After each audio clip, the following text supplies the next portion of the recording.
Yang saya katakan lagi, memang kalau dikaitkan beliau dengan PSI, ya orang mengatakan, wah ini safari politik, itu sah-sah saja. Sah-sah aja. Karena kan dia bukan pejabat publik sekarang, Ya, sekarang udah. ya, dan itu biaya sendiri ya. Ini perlu dicatat biaya gitu, sendiri ya? biaya sendiri, Loh, tidak ada betul. biaya pemerintah gitu loh. Oke. Andi Aswan. Iya. Yeay. Siap.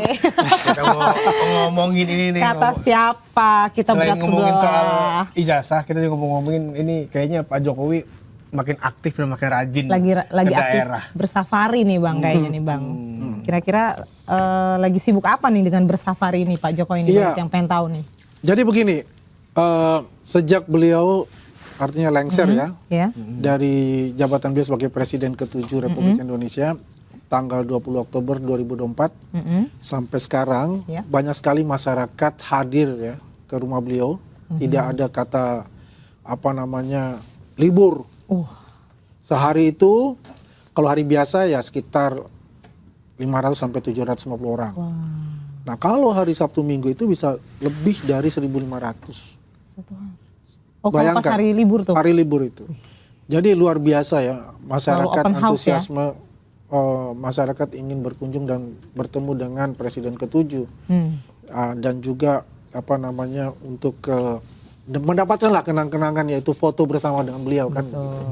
Nah di sela-sela itu banyak juga dari masyarakat itu tokoh-tokoh masyarakat meminta beliau untuk berkunjung ke daerahnya. Oh, itu permintaan dari tokoh-tokohnya. Permintaan dari tokoh-tokoh itu dan juga masyarakat yang berkunjung ke tempat beliau.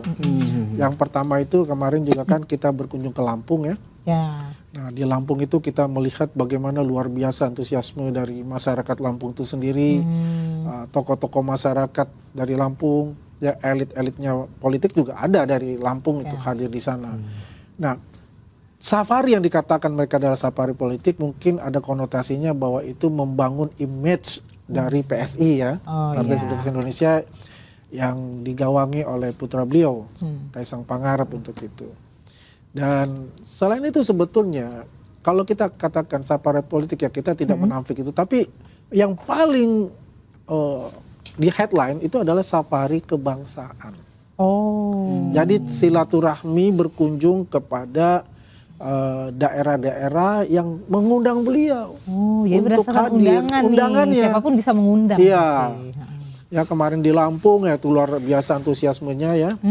Beliau diberikan ya kayak sesepuh adat ya kepada beliau gitu, beberapa kerajaan-kerajaan yang ada di Lampung secara adat. Ya. Dan bagaimana antusiasme semua daerah-daerah yang dikunjungi, yaitu kabupaten-kabupaten kayak Mesuji, terus ada Tulang Bawang gitu ya. Itu luar biasa sambutan-sambutan itu. Dan itu terus mengalir gitu. Itu bukan artinya berhenti. Pak Jokowi berapa minggu atau berapa bulan sekali itu keliling? Ya sebulan sih bisa 2 kali ya. Oh, sebulan 2 kali. Bisa 2 kali sebulan itu gitu ya. juga dong. Ya tergantung ini. Memang fisiknya beliau luar biasa lah. Tapi berarti kalau ada anggapan yang bilang ini nyuri nyolong start Nyuri kampanye start tuh keliru. kampanye gitu. Ya Itu kalau bilang nyuri start julid-julid kampanye itu menurut saya itu kapan mau ada kampanye kan nggak ada. Masih lama. Ya ini bukan nyuri start gitu ya.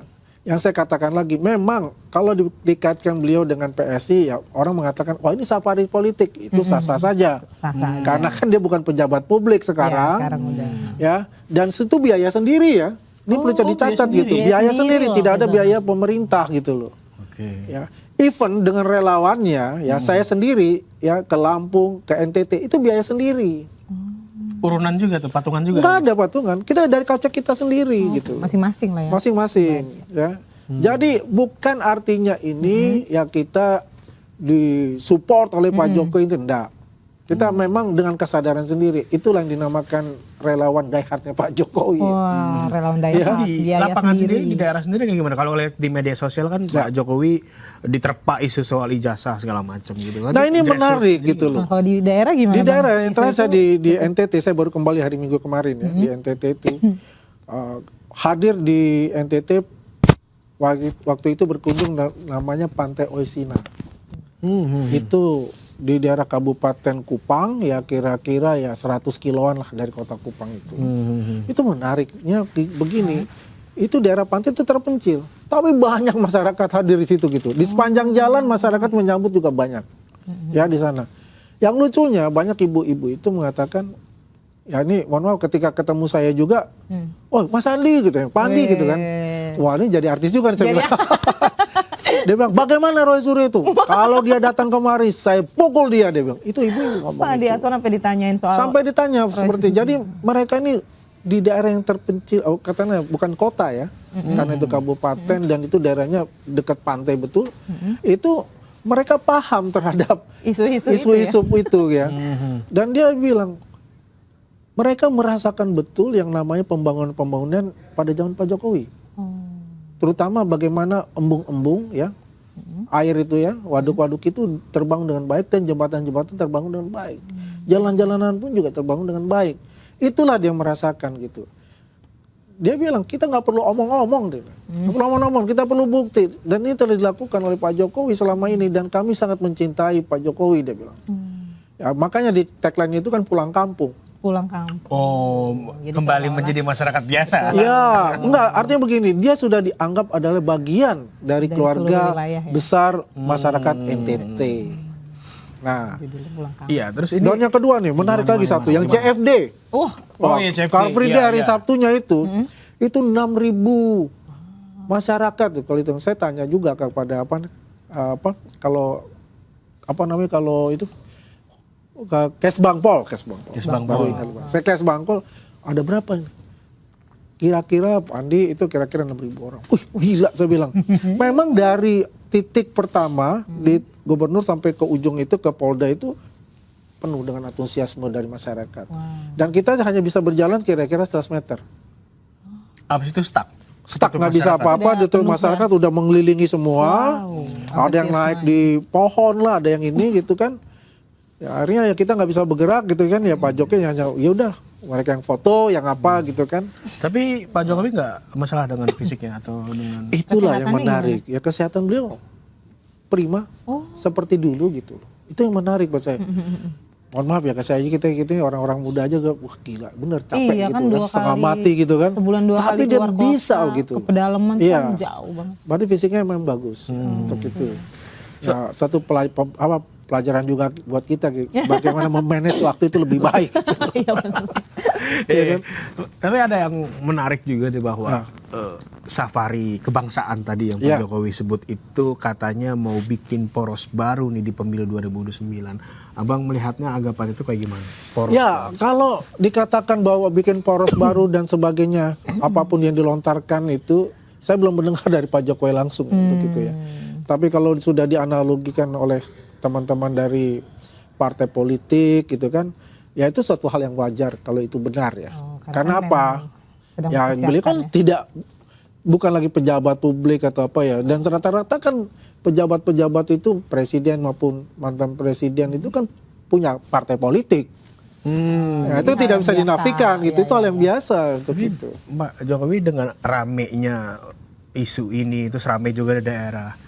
Mulai ada parpol selain PS yang masuk nggak? ini Ya, kalau kita Pindah-pindah lah, bicara apakah migrasi. ada juga partai politik yang sempat jadi high fever ya, demam. iya.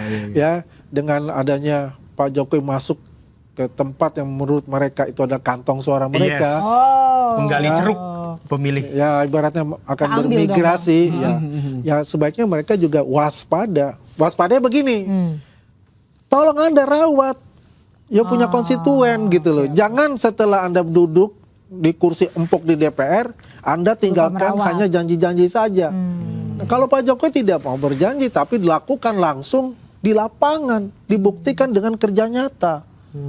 Kan Tapi gitu.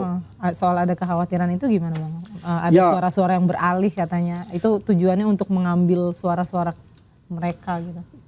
Pak Jokowi tidak ada untuk dalam rangka menarik atau mengambil suara-suara mereka itu bermigrasi ke partai yang ya tertentu misalnya ya. Itu tidak. Emang murni memenuhi undangan. Nah mereka Pak Jokowi memenuhi undangan dari masyarakat ya. Kemudian bayangkan kan ada namanya bukan penyerahan, pengangkatan sebagai sesepuh Ya. ya Raja-Raja Timur kan. Sesepuh ya. Saya mesti quote Ditumpuk karena banyak jangan banget jangan kainnya gitu. karena ya itu ada 8, jadi setiap kabupaten itu punya kain model kain ulos itu ya. Kain tenun itu bermacam-macam.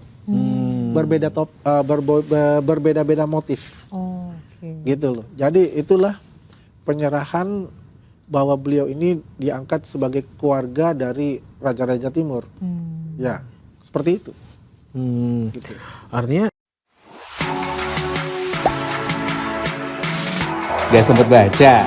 Dengerin aja, klik icon text to speech di okezone.com.